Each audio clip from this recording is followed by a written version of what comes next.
dr. Horvata vprašal tole. Danes v bistvu poklici niso več tako zelo enoznačni, kot so bili nekoč. Nekoč je po 3000 ljudi štancali eno in isto stvar v Litostroju, v Muri, v MLM in drugih mastodonskih tovarnah. Danes imamo pa situacijo, ko pravzaprav vsak izmed nas ima povsem individualiziran poklic.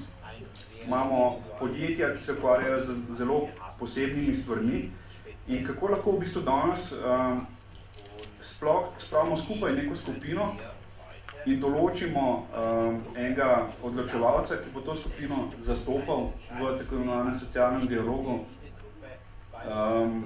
Kako lahko to spravimo skupaj?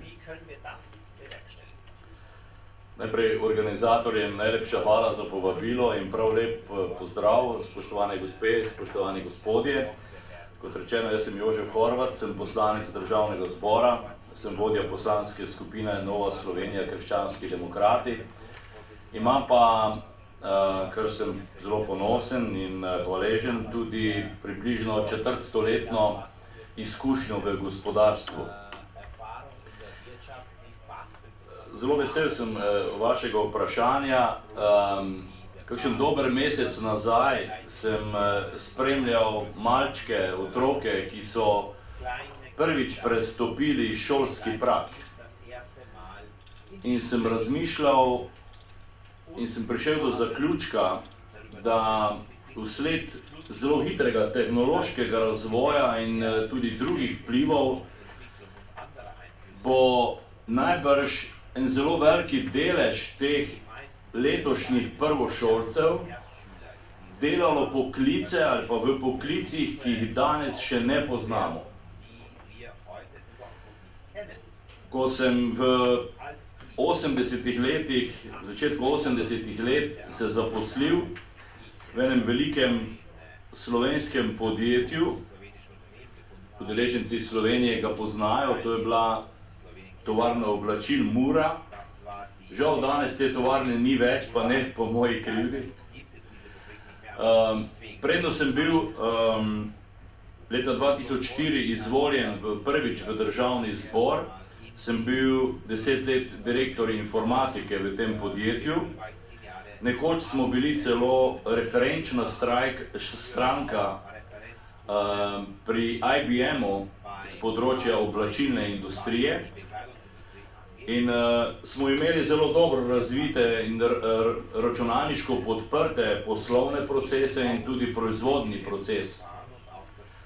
Sprejemal sem veliko dijakov, študentov, učencev, poslovnežev in sem govoril o tem, da bo v začetku 3. tisočletja se več kot 90% ljudi na svetu ukvarjalo s servisnimi dejavnostmi. Pred stoletji se je velika večina ljudi ukvarjala s čim? S kmetijstvom, ker so proizvajali rastlinsko in živalsko hrano. Sam pravzaprav nisem verjel temu, kar sem govoril, sem pa te podatke, te napovedi dobil iz znanih svetovnih inštitutov, ki so pač prognozirali razvoj človeške družbe. In res je tako, danes se več kot 90% ljudi ukvarja s servisnimi dejavnostmi. Če izključimo seveda tiste, ki delajo na področju kmetijstva, torej pridelave hrane, že tam, na tem področju je veliko ljudi, ki se ukvarjajo s tem, da servisirajo računalnike, ki krmilijo proizvodnjo. In potem, če pogledamo industrijo v ožjem pomenu besede, vidimo, da se pravzaprav zelo malo ljudi ukvarja oziroma je zaposlenih z direktno proizvodnjo. Seveda tukaj mislim na robote in računalnike, seveda, ki krmilijo vso to proizvodnjo. In vse to dejansko generira, spodbuja izjemno hiter razvoj družbe. Sam ne želim govoriti o industrijski revoluciji ali pa o industrijski revoluciji 4.0, kakorkoli se to že uporablja. rajši tukaj vidim to kot nek razvoj in ja, če govorimo o industriji 4.0, seveda govorimo tudi o delu 4.0, govorimo o človeku 4.0. Čeprav kot krščanski demokrat zelo dobro razumem, da je človek pravzaprav vrhunec stvarstva, ampak da se seveda razvija in da tukaj zelo močno želim vzpostaviti predvsem svobodo človeka. Tisto svobodo, kot jo jaz razumem, kot jo mi razumemo, ki je kot siamska dvojčka povezana z odgovornostjo. In ključno, kar bi želel danes povedati, je, da se pravzaprav moramo izjemno veliko pogovarjati, tako na eni strani delodajalske organizacije, kot delojemalske organizacije in seveda tudi politika. To bi želel, da bi to bilo moje ključno sporočilo. Mi danes ne moremo zapisati nekih navodil, nekih pravil, ki bi veljala čez 5 let.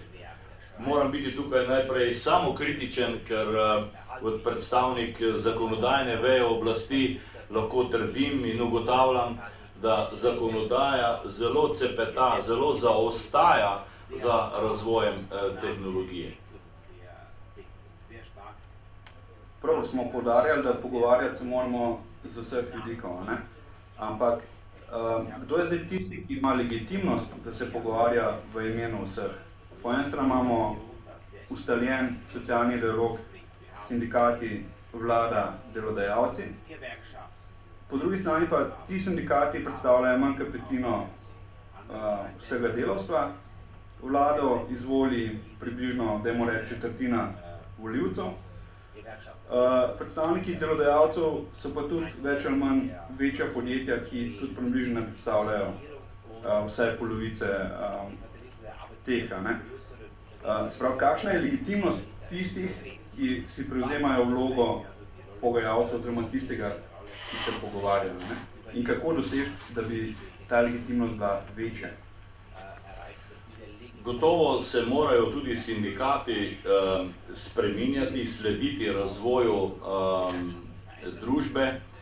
Najbrž je pa odgovor na vaše vprašanje, na to razmišljanje v posameznih državah različen.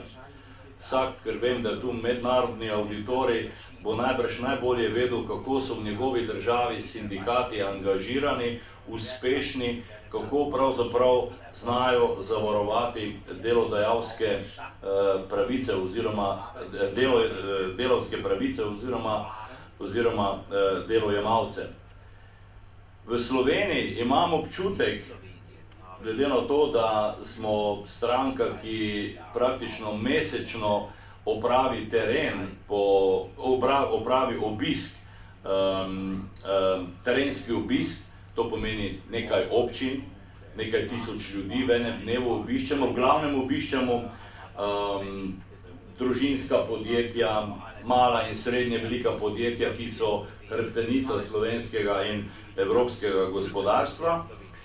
In pravzaprav vidim naslednje, da delodajalci, lastniki, poudarjam tukaj predvsem družinska podjetja, daljšo tradicijo, koliko je ta v Sloveniji sploh lahko dolga, ker veste, kakšen družbeno-politični sistem smo imeli še pred 30 leti. In delodajalci nam, politikom, pravijo približno takole.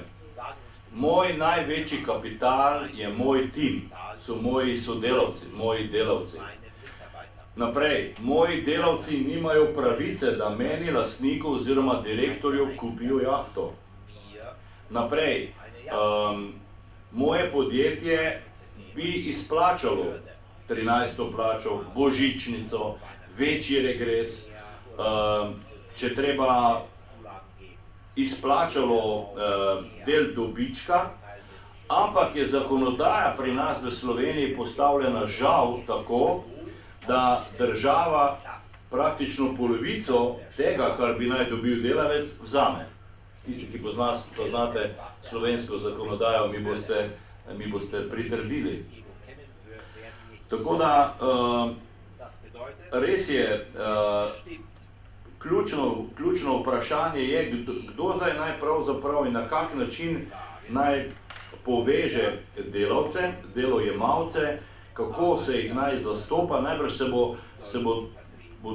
se bodo te delojemalske organizacije tudi morale nekako prilagoditi sodobnemu času, prav zaradi tega, ker se pa oblika dela zahvaljujoč tehnologiji izjemno hitro spreminja. Danes bi jaz, če bi bil delodajalec in kot zakonodajalec bi dovolil, da delodajalec dovoli delavcu, da dela doma, če je to seveda možno, da si vzame svoj laptop in se vsede tam nekje na pomolu ali pa na bregu neke lepe reke, pa da tam ustvarja, če mu to bolj paše. Ne pa, da se mora vsak dan morda 100 km pripeljati po cesti, ta čas, ki ga zabijamo za to, da se pripeljamo na delovno mesto in iz delovnega mesta je pravzaprav po moji oceni več ali manj zapravljen čas. Ne? In mislim, da morajo ta razmerja med delodajalci in delojemalci sloneti seveda na socialnem dialogu, ampak na bistveno več zaupanja. Čistko, jaz osebno in stranka, ki ji pripadam, trdimo, da je odgovor na ta vprašanja socialno-tržni model gospodarstva. Poudarjam, socialno-tržni del gospodarstva. Poudarek je na socialno, zato ga pišem in izgovarjam na prvem mestu. Dodatno vprašanje, ki se postavlja ob revoluciji 4.0 je tole. Z zelo hitrim tehnološkim razvojem se kvaliteta našega življenja v bistvu zelo močno izboljšuje. Po drugi strani je pa tukaj cela kupica ljudi, ki s temu hitremu tempu ne more slediti, zato zaostajajo, izgubijo službo ali pa zaostanejo v smislu, da imajo prenizko plačo, da bi se lahko privoščili normalno življenje. In v trenutkih takšnih hitrih sprememb, kot smo se v zgodovini že velikokrat naučili, pride tudi do bolj radikalnih idej. Ljudje so bolj naklonjeni radikalizaciji in lahko pride tudi do kakšnih hudih nasilnih preobratov v družbi. Kako lahko preprečimo, da se nam bo zdaj v tej revoluciji 4.0 ne bo ponovilo isto, kar smo v zgodovini že večkrat doživeli? Razumem to vaše vprašanje, kako preprečiti, da bi ta tehnološki razvoj, ki naj bi bil namenjen človeku in nikomur drugemu, dobrobit človeka, da nam ne bi povzročal revolucij, kot smo imeli v zgodovini, ker vemo, revolucije vedno imajo žrtve. Seveda, če ne bomo znali tehnološkega razvoja obrniti sebi, človeku v prid, se nam bo točno to dogajalo, kar ste izpostavili in to je relevantno vprašanje. Samo en primer, ko smo na mojem prejšnjem delovnem mestu v podjetju, kjer sem služboval, konec 80-ih let uvajali elektronsko pošto, e-mail. Sem najprej imel izobraževalno delavnico za direktorje te korporacije. Bili so zelo navdušeni in izvedel sem od enega direktorja takrat, da je razlagal nekemu svojemu kolegu, direktorju v eni drugi firmi, kako je to dobra zadeva, e-mail namreč. Je rekel, ne mine teden, da ga ne bi odprl. Takrat, v začetku 80-ih let, smo morda lahko to oprostili. Danes vsi vemo, ki smo delali, ki delate v poslovnem svetu, ne glede na to, kje deluje vaš poslovni partner, ne glede na časovni pas. Če vi na nek poslovni mail ne odgovorite v 8 urah, ste izbrisani, niste več relevanten poslovni partner. Tako brutalen je pravzaprav ta svet, ki ga je prinesla tehnologija. Kaj zdaj to pomeni, če grem na čisto praktično življenje? Koliko časa imam recimo za spanje, ker sem zdaj pred kratkim prebral, da se nekateri hvalijo, kako malo spijo, dajo občutek, da so zelo aktivni, da so delavni. Ni res, ni res. Narave ne morete prelisičiti. Človeško telo potrebuje toliko in toliko ur spanja in pika. To je naravni zakon. Po drugi strani, kar me pa še najbolj skrbi, če postavim na eno stran tehnologijo, razvoj tehnologije, na drugi strani pa družino. Družino kot osnovno celico človeške družbe. Danes pravzaprav starši nimajo več časa za svoje otroke. Ti otroci bodo nekoč imeli vodilne položaje v podjetjih, v družbi, v politiki. Danes jih vzgajajo v vrtcu, vse najboljše v vrtcu, jih vzgajajo v šoli, vse najboljše v šoli. Moje prepričanje je, morda sem preveč konzervativen, da je prva šola družina. Prva učitelja sta oče in mama, sta torej starša. Ampak ta dva, če želita ohraniti službo, morata pravzaprav, seveda vsled tehnologije, morata 24 ur brskati po mailu, po spletu, kar pomeni, da nimata časa ne za spanje, kot sem ga prej imenoval, in ne za družino.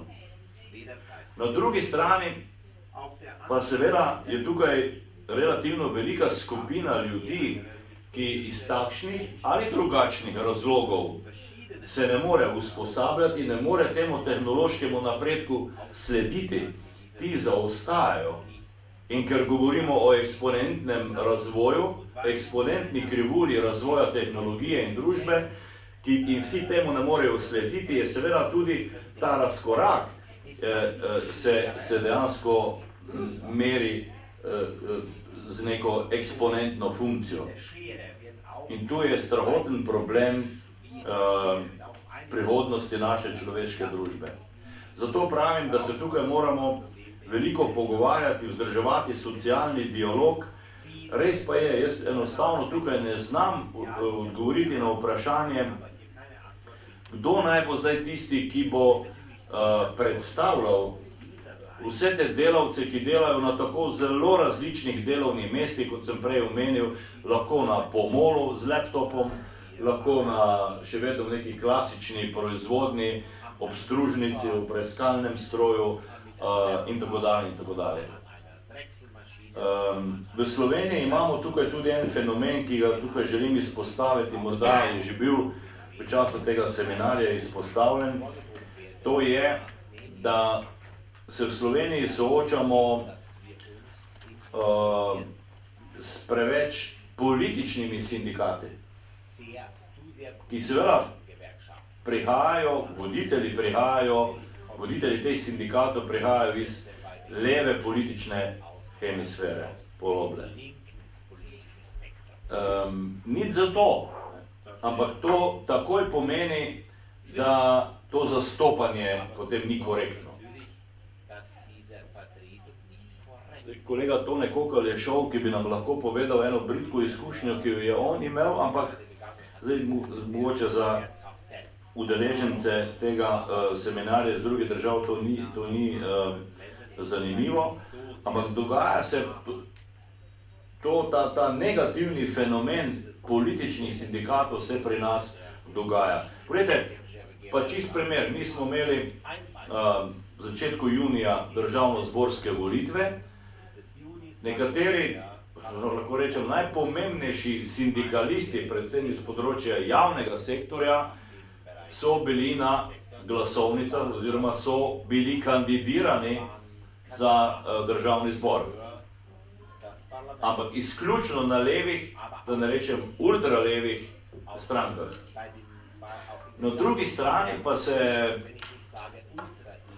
delodajalci, pa zdaj se tukaj ne postavljam njim v bran, delodajalci oziroma zbornice, obrtne, gospodarska zbornica, pa enostavno se ne upajo politično izpostaviti in recimo pokazati na programe tistih političnih strank, kjer dejansko zagovarjajo socialno-tržni model gospodarstva.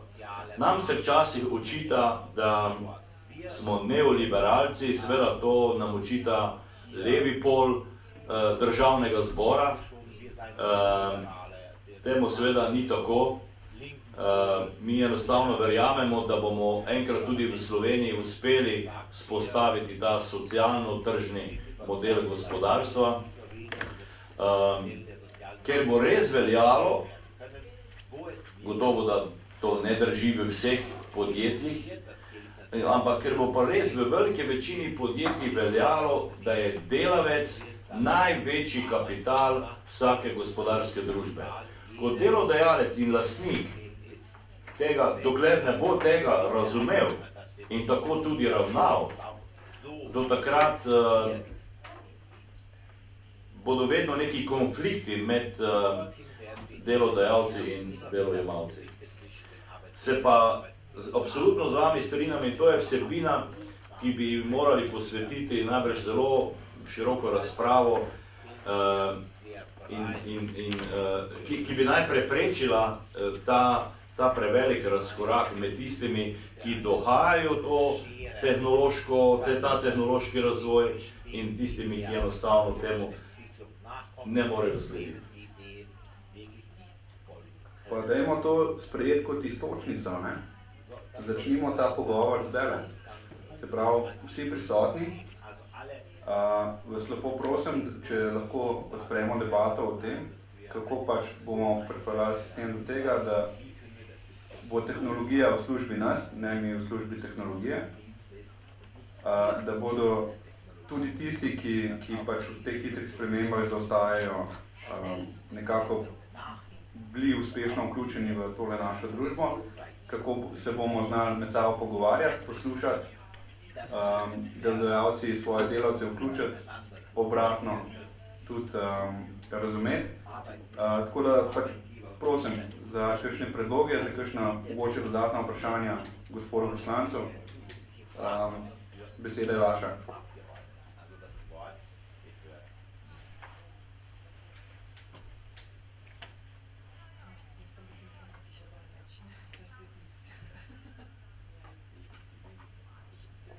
Prosim.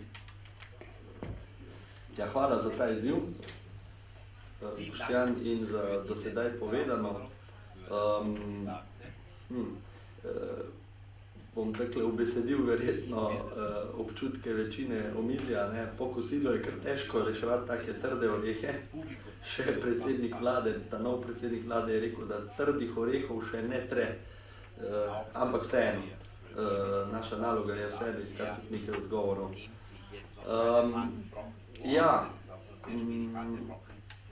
Kako bi rekel, če izhajam iz teze, ki jo je gospod Horvat dal, da zakonodaja zaostaja za razvojem tehnologije, bi rekel, da je to skoraj misija nemogoče. Ker tisti, ki pišejo zakone, jih sprejemajo, bojo pravzaprav, je moja teza ali pa predvidevam, vedno bolj zaostajali za razvojem tehnologije. Tako da tu jaz nisem neki optimist, da bi lahko, vsaj ne pričakujem, da bi lahko zakonodaja ali pa država kakorkoli posegla v tem smislu, da bi prinesla kar s čarobno paličico neke rešitve. Vidim mogoče neke vrste rešitev v tem, ali pa vsaj izboljšanje položaja, da bi se na nek način nehala ta negativna selekcija pri odhajanju ljudi v politiko. Gospod Horvat to zelo okusi, ker vsake 4 leta vidi skoraj totalno nov državni zbor okrog sebe. Mogoče 10 ljudi od 90 v Sloveniji, ali pa v redu, pretiravam, 20-25 ostane enakih, 65 se jih pa zamenja. In se mi zdi, da vedno bolj negativna selekcija, vedno večja fluktuacija pri odločevalcih, pomeni vedno manj usposobljene tudi odločevalci in odločevalci, ki se morajo najprej 2 leti učiti, pa sploh spoznavati, s čim bodo delali. Tako da jaz vidim rešitev mogoče v tem, da postanemo malo bolj zreli na tem področju in pa da se že prej začnemo usposabljati v poznavanju in uporabi, odgovorni uporabi tehnologije, mogoče bi lahko celo rekli kultura uporabe tehnologije v naš prid. Da vseeno že tekom mladosti spoznamo, da smo mi njeni gospodari, ne pa tehnologija naš gospodar. Nimam kakšne druge ideje za nekaj. Hvala lepa, imamo še kakšen izjev, prosim. Meni je vedno ko velikokrat razmišljam o teh procesih, kako dosegati večje družbene spremembe in na koncu mi je vedno glavna ovira globalizacija. Namreč karkoli v Sloveniji bi naredili teoretično, če bi bila politična volja, neke ograjice postavili, bi vedno še vedno bi bili na globalnem trgu, kjer je pač potrebno biti konkurenčen, ker zapiranje znotraj lastnih nacionalnih meja pač ni več opcija. Ne? Poleg tega tudi hvala Bogu, da ni, ker zapiranje znotraj lastnih meja pomeni ponavadi tudi večjo možnost za mednarodne konflikte in take stvari. Ne? Tako da v bistvu na koncu bo vedno globalna konkurenca držav, ki nastopajo s svojo zakonodajo, tudi zelo pomembna in se ne da tukaj vzpostaviti nekega sistema, ki bi še posebno ščitil, ne vem, nekoga ali pa ki bi več dal nekomu kot pa kje drugje. Vidim pa nekako dve ravni, ki sta malo bolj duhovni ravni, ampak jaz mislim, da imata neposreden prenos v politiko. Prva je zelo kakovostno se dogovoriti, kaj lahko kdo da v skupno vrečo in kaj lahko kdo vzame. Tukaj je pohlep vedno tista glavna ovira in ne vem točno, kako bi se Slovenija otresla tega pohlepa, ne? Da bi, ali pa tudi v Evropski uniji, ne, te razlike, ki nastajajo na ravni pohlepa. Ne? Drugo, ki je pa sicer samo kako prehiteti ostale, je pa znanje in boljša organizacija. Vodenje samega sebe, vodenje korporacij, investiranje na pravi način v znanje so v bistvu čist edine možnosti, ki jih imamo. Jože Ramovš, človek, ki ga zelo cenim, je govoril na en EZA seminarju pred 6 leti, mislim, da v Ankaranu, o socialnih inovacijah pa o tehnoloških inovacijah. In je rekel, da leva hemisfera ponavadi zelo dobre tehnološke inovacije producira, ampak je desna hemisfera ne dohaja s socialnimi inovacijami. Da je ta kar zaspala v zadnjih 50 letih in da zato pač ne znamo tehnoloških inovacij dobro uporabljati, ker nam desna hemisfera tistih tehnoloških inovacij, ki jih leva izumi, ne zna desna hemisfera inkorporirati v zdrav življenjski slog.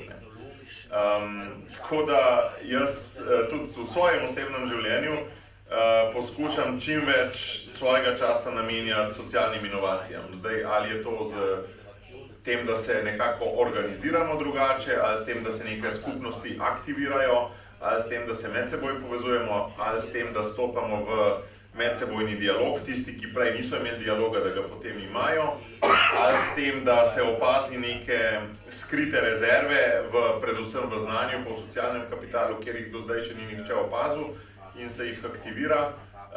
In edini neomejen kapital je ravno ta človek in tukaj je res potrebno imeti zelo veliko znanja na nek način, da opažaš ta kapital, ki nam leži po Sloveniji in Evropski uniji. Nekako to pobirati to jaz doživljam kot svoje osebno poslanstvo, ne, pobirati ta socialni kapital, ki je po vseh kotičkih, ne, in ga nekako ugrajevati v širšo skupnost. Ne. Zdaj, na ravni politike se to tudi da, ampak nisem še toliko delež, da bi znal to prevesti takoj v zakonodajo. Hvala obema za kar velik nabor izzivov in bi lepo prosil gospoda poslanca za komentar. Hvala lepa, sem prav vesel obema gospodoma za ta dialog. Res je, svet je postal globalna vas. Jaz prihajam iz vasi, ko sem živel kot otrok, kot mladenič na vasi, smo se seveda vsi poznali, danes ne več, žal, danes ne več. Vsi smo se poznali, vsi smo rekli, dober dan, kaj pa delate, kako vam gre in tako naprej. Danes je seveda tudi pri nas na vasi, tako da gremo eden mimo drugega. Ampak svet je globalna vas, se pa mi zdaj preko tehnologije pogovarjamo. Ne? Vsak ima Facebook profil, pa ima Twitter in tako dalje. In neke zadeve lajkamo, pa kaj napišemo, komentiramo in tako naprej. Pravim, se pogovarjamo na nek malo drugačen način. Seveda tisti prvi, ko se gledamo direktno v oči, ta pogovor je imel le bliže. Pa sem po izobrazbi fizik in kot rečeno sem veliko delal v poslovni informatiki. Mogoče ne paše ravno zraven, ampak bi rad eno zadevo izpostavil. Poglejte, tako se hvalimo s tehnologijo in res veliko smo dosegli na področju zdravja. Zaradi tehnologije se nam je, hvala Bogu, življenje podaljšalo. V Sloveniji posebej ženskam. To si tudi zaslužijo. Ampak poglejte, vsak dan, gospod je omenil Evropsko unijo, vsak dan tudi danes v povprečju na evropskih cestah EU 28 ugasne približno 70 življenj. 70 življenj. In jaz sprašujem našo komisarko iz Slovenije, zadolženo za promet, kdaj bo to število manjše. Huda tehnologija, tukaj pa se nam dogajajo nedolžne ali kakršnekoli že pač smrti. Smrt je smrt, človeka ni. Na letni ravni EU 27 več kot 25.000 na cestah. Razpolagamo s tehnologijo in ne znamo je pa uporabiti, da bi tu recimo v 3 letih zmanjšali to število za 30%. Jaz mislim, da bi se dalo, če bi bila volja. Ampak to najbrž niso donosne zadeve. Ne? Seveda, gospodarstvo ima cilj dobiček. To se mi zdi zelo prav, kar ste nekako omenili. Sem dobil neko asociacijo in v tem veliko razmišljam. Če imamo industrijo 4.0, prej sem govoril človek 4.0, socialna politika, potem ta veržening bi moral slediti tudi na ostalih področjih. Ja, tudi socialna politika 4.0. Se pravi, da smo na isti verziji, ne? Da smo na istem nivoju. In jaz bi rekel, če govorimo o Evropske uniji, najbrž mi vsi prihajamo iz Evropske unije, ne? Eden od stebrov Evropske unije, ki so ga postavili očetje Evrope, mi je posebej pri srcu Robert Schuman, ki je posebej tudi izpostavil in sam tudi to velikokrat podčrtujem, solidarnost. Solidarnost. In ravno zaradi tega, ker vsi ne morejo slediti temu hudemu tehnološkemu razvoju, vsi si ne morejo zagotoviti udobnega življenja, razkorak se bo zaradi tega povečeval in tukaj se pa zdaj mora vklopiti solidarnost. Pa dajmo reči temu solidarnost 4.0. Kaj to je, vam jaz ne znam tukaj povedati. Res pa je, da v politiki je premalo motiviranosti, govorim seveda za slovensko politiko, je premalo motiviranosti, da bi v tej smeri razmišljali, še več, da bi v tej smeri sprejemali tudi zakonodajo. Ali je odgovor na to solidarnost 4.0, na to razslojevanje, zakon o minimalni plači? Jaz nisem prepričan, veste zakaj ne? Zato, ker poznam kar nekaj podjetij, pa pri teh podjetij imam tako eno črno piko narisano, da zaposlujejo delavce in pravijo, fino, imamo minimalno plačo in jaz bom tebi dal pogodbo o zaposlitvi, ampak plača bo pa minimalna. Ne? Karkoli boš ti pokazal, kakorkoli se boš prizadeval, se gnal, kot se reče, izgoreval, plača bo minimalna. Kaj se to pomeni, če ne bi imeli minimalne plače? Morda bi kje bila tudi višja, morda pa tudi nižja, da smo si tukaj na jasnem. Jaz trdim, da nekako verjamem v projekt Evropa. Ne samo kot projekt miru, tudi kot projekt solidarnosti. In tista država, če hočete, tista družba, ki ne bo solidarna, ta družba tvega smrt. Morda sem sprovociral kakšno novo vprašanje ali novo razpravo, nekako sem trdno v to prepričan. Ali je odgovor na to, kar se pogovarjamo, tudi univerzalni temeljni dohodek? Moje osebno mnenje je, da ne. Res pa je, da se morajo dobrine, za katere se ženemo, za katere se države prizadevajo za vedno večji bruto domači produkt, da se pa te dobrine morajo na nek drugačen način razdeliti. Seveda ne tako, da bi demotivirali tiste, ki so pridni, ki so inovativni, prej nasprotno. V ta kontekst postavljam tudi ekonomsko svobodo, ki, zdaj govorim za našo državo, za Slovenijo, ki nima ravno dobrih okvirjev za to, da bi se ta ekonomska svoboda v mojem krščanskem smislu tudi dobro razvila. Poudarjam še enkrat, kot sem uvodoma povedal, svoboda in odgovornost kot siamska dvojčka. Svoboda in odgovornost. 25. prejšnjega meseca, septembra, je bilo objavljeno poročilo o ekonomski svobodi sveta. To ekonomsko svobodo so začeli meriti leta 1996 trije Nobelovci, med njimi tudi Friedman. In vedno gledam to lestvico. Slovenija je v tem zadnjem poročilu pristala na 71. mestu od 162 merjenih držav. Na zadnjem mestu kot država z najmanj ekonomske svobode je pristala Venezuela.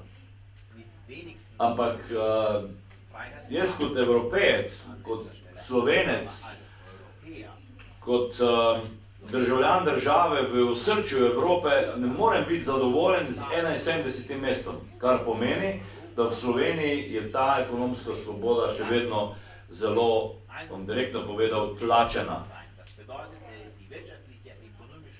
Seveda, na nek način kažem sam na sebe in sem kritičen, boste rekli, da, ti si v politiki, dajte to spremeniti. Ja, res je, to je naloga politike, da omogoči večjo ekonomsko svobodo. Hvala lepa, imamo še kakšen komentar mogoče, vprašanje? Sicer bi jaz nekaj dodal, ne?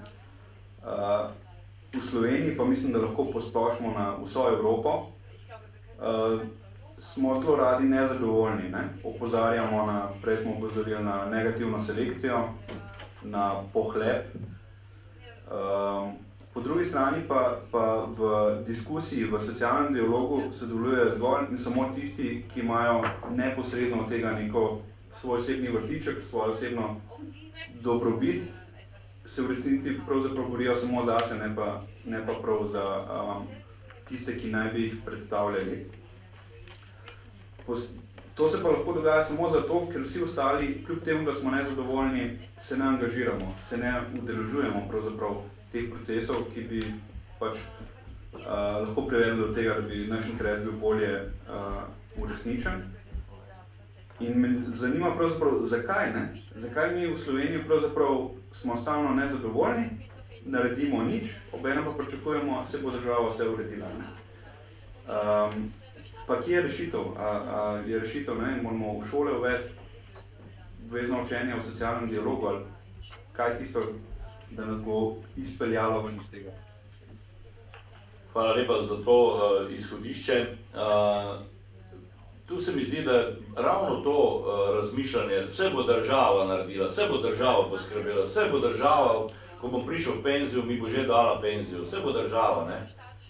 Prav to razmišljanje je po moji oceni povsem zgrešeno, je povsem napačno. Ker pač izhajam iz svobode človeka. Mi si želimo, stranka, ki ji pripadam, krščanski demokrati, da bi bilo države čim manj in če hočete čim več domovine. Države, te regulative, pa čim manj. To nam kažejo nenazadnje te lestvice konkurenčnosti, Švicarskega inštituta za razvoj menedžmenta in lestvica ekonomske svobode sveta, ki sem jo prej tudi navedel. Na nek način ste po moji oceni že dali odgovor, ki ga tudi sam želim formulirati. Mislim, da moramo začeti pri vzgoji, drugačni vzgoji, doma v družini, da govorimo prav o svobodi, da učimo naše otroke in vnuke tudi o podjetnosti, mislim, da je tega v Sloveniji premalo, da učimo tudi o solidarnosti, tega tudi premalo, in da učimo, da smo pravzaprav vsi odgovorni. Država, to smo vsi državljani, to ni nekaj abstraktnega. In velikokrat mi pride v takšnih razpravah na misel zelo znana Kennedyjeva izjava, Johna Kennedyja, ki je nekako vse skupaj svoje državljane pozval, da naj ne razmišljajo o tem, kaj jim bo dala država, ampak naj razmišljajo o tem, kaj naj oni, državljani, državi dajo. Prav ta apatija, pa recimo, da posebej omenimo apatijo in abstinenco pri državno-zborskih, lokalnih, še najbolj evropskih volitvah, nekaj kaže na to, da enostavno ne čutimo te odgovornosti, da bi šli na volišča in da bi odločili, da bi izbrali. In ker ne gremo, potem tudi ne spremljamo, kaj se dogaja v politiki. In se nam potem res dogaja, ne vem, ne bom zdaj govoril kako v drugih državah, lahko govorim za našo državo, za Slovenijo, se nam dogaja to, da nekdo lahko pride na mesto predsednika vlade, ki se pravzaprav s politiko ni ukvarjal. Mi pa vemo, da je politika tudi poklic, da je poklic. In ne moreš ti biti zdaj dober kirurg, ki bi prišel z ceste. Jaz imam univerzitetno izobrazbo, ampak Bog ne daje, da vam jaz operiram srce. Ste izgubljeni. Lahko pa tekom izobraževanja, prakse, ampak to traja 10-20 let, dobim neke veščine, kompetence, da lahko to delam. Enako velja tudi v politiki. Če želimo nek napredek, vse posod nek napredek, ampak brez kompetentnih ljudi preprosto ne gre. Predvsem v politiki ne gre. No, ker pretežno kritiziramo in jerkujemo nad stanjem, bi vas pa kot nekoga, ki je že kar nekaj časa aktiven v politiki, povprašal, kaj se je pa spremenilo na bolje v zadnjih nekaj letih, tako v Sloveniji kot v Evropi, na področju socialnega dialoga. Upam, da se je kaj. Gotovo, jaz sem vedno optimist, realist, nikoli ne jamram in ne vidim prihodnosti črnoglede. Zdaj, najprej, kar se Slovenije tiče, Slovenija je v svojih 27 letih, ali pa recimo zaokrožimo na 30 letja, dosegla dva izjemno pomembna nacionalna konsenza, nacionalni soglasji. Prvo nacionalno soglasje smo dosegli na plebiscitu, na referendumu, ko smo se v veliki meri odločili za samostojno pot, za samostojno državo. Seveda tudi za drugačen družbeno-politični red. Poslovili smo se torej od socializma oziroma komunizma. Drugi veliki nacionalni konsens smo v Sloveniji dosegli spet na referendumu, drugače bi težko govoril o nacionalnem konsenzu. Marca 2003, ko smo se odločili spet v veliki večini za vstop Slovenije v Evropsko unijo in z dvotretjinsko večino za vstop Slovenije v Zvezo NATO. Trdim, da zdaj, v tem mandatu, če hočete, ki se je pred kratkim začel, potrebujemo tretji nacionalni konsens, ki bi pa moral dati odgovor na vprašanje, katere ukrepe oziroma v katero smer mora ta država iti, ampak z zelo konkretnimi odločitvami, zelo konkretnimi rešitvami, da bo postala pravična, svobodna in varna država. Seveda se je veliko naredilo v času samostojne države, tudi na področju solidarnosti, tudi na področju sociale, tudi na področju relacij delodajalec-delojemalec. Mi smo v 2. člen ustave napisali, Slovenija je pravna in socialna država. Ampak socialna država je lahko res socialna, lahko res to svojo ustavnost živi, če ima dovolj močno gospodarstvo. Gospodarstvo pa še zdaleč niso samo delodajalci, še zdaleč niso samo tovarne.